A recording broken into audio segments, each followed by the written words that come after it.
सोचिए एक ऐसी दुनिया के बारे में जहां पैदा होने से लेकर मरने तक जिंदगी के हर एक पहलू पर सरकार का कंट्रोल हो। यह दुनिया है उत्तर कोरिया। तो चलिए समझने की कोशिश करते हैं कि यह सिस्टम आखिर काम कैसे करता है। हाँ, ये सुनने में भले ही अजीब लगे, लेकिन ये सच है। नॉर्थ कोरिया में एक नए जन्मे बच्चे को भी देशद्रोही माना जा सकता है। और ये सिर्फ एक नियम नहीं है, बल्कि ये तो एक ऐसे सिस्टम की शुरुआत है जो हर नागरिक की किस्मत उसके पैदा होने से भी पहले लिख देता है। तो इस पूरे सिस्टम को समझने के लिए हम इसे 4 हिस्सों में देखेंगे। पहले, ये राजवंश बना कैसे, फिर सूचना पर इनका कंट्रोल कैसा है, उसके बाद लोगों की रोजमर्रा की जिंदगी कैसी होती है, और आखिर में कैसे जन्म से ही किसी का भाग्य तय हो जाता है। तो चलिए सबसे पहले इसकी जड़ों की बात करते हैं। मतलब आज का जो नॉर्थ कोरिया है वो बना कैसे। इसकी कहानी शुरू होती है वर्ल्ड वॉर 2 के खत्म होने से। तो देखिए, 1945 में जापान का राज खत्म हुआ और कोरिया 2 हिस्सों में बंट गया।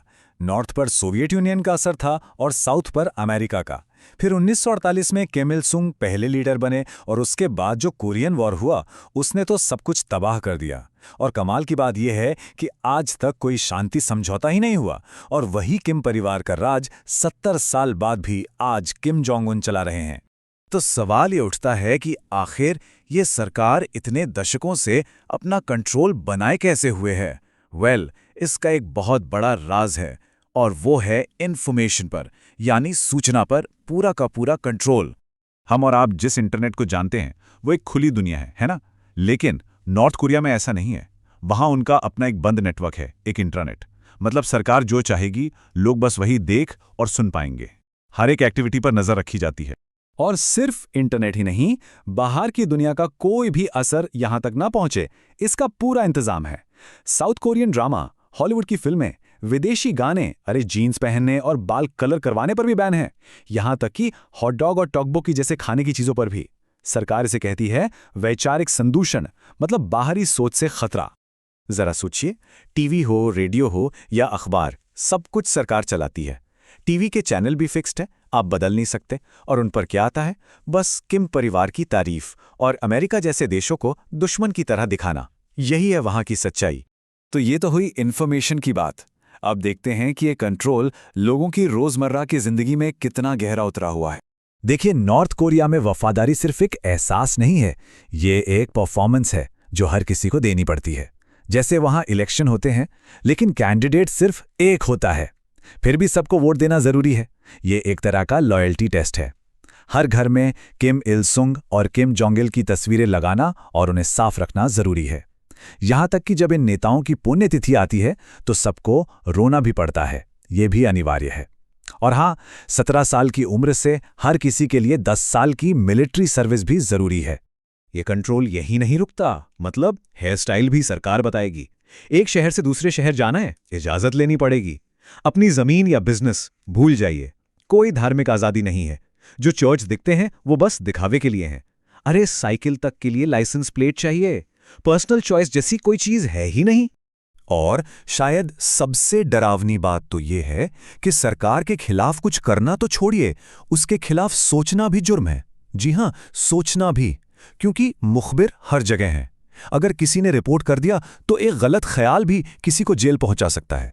अब बात करते हैं नॉर्थ कोरिया के सबसे गहरे राज की, एक ऐसे अदृश्य सिस्टम की जो किसी भी इंसान की पूरी जिंदगी का फैसला उसके पैदा होने से भी पहले कर देता है।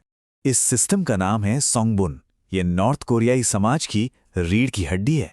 तो आखिर ये सोंगबुन है क्या? आसान भाषा में समझें तो ये एक तरह का क्लास सिस्टम है जो विरासत में मिलता है।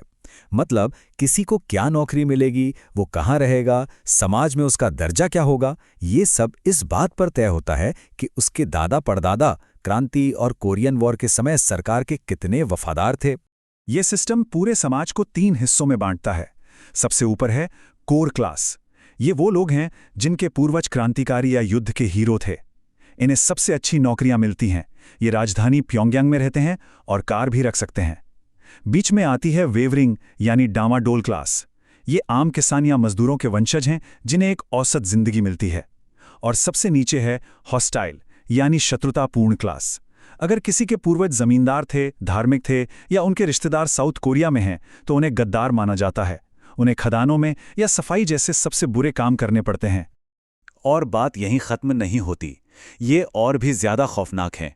यहाँ एक पॉलिसी है 3 पीढ़ियों की सजा। इसका मतलब है कि अगर एक इंसान को गद्दार माना गया तो सजा सिर्फ उसे नहीं मिलती, उसके बच्चों और पोते पोतियों को भी जेल में डाल दिया जाता है और गद्दार करार दिया जाता है। मतलब एक इंसान की गलती और 3 पीढ़ियां तबाह। लेकिन एक बात याद रखना बहुत जरूरी है, ये जितनी भी जानकारी हमारे पास है ये उन लोगों से मिली है जो किसी तरह वहां से भाग निकले। सरकार खुद तो कुछ नहीं बताती। तो असली सवाल ये है कि आज की जमीनी हकीकत क्या है? क्या वो इससे अलग है या इससे भी ज्यादा कठोर?